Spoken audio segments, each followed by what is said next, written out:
4 years ba yan?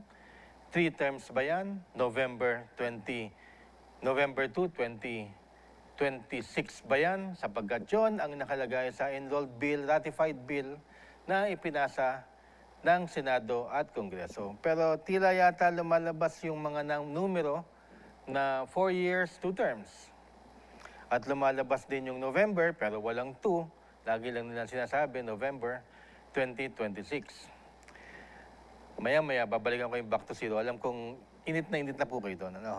So, 15 days thereafter, sabihin na natin August 14 o August 15, nagkapirmahan. Hindi ko alam ngayong araw, ha? Kaya conscious tayo sa time.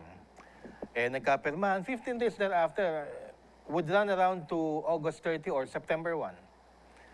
Let's just say September 1 kasi start ng bagong buwan po yun, September 1.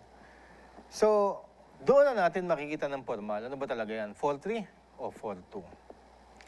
Assuming na Fall 3 yan o Fall 2, kung ano man ang gusto nating paniwalaan sa ngayon. Kasi nga, malabong-malabo pa, no?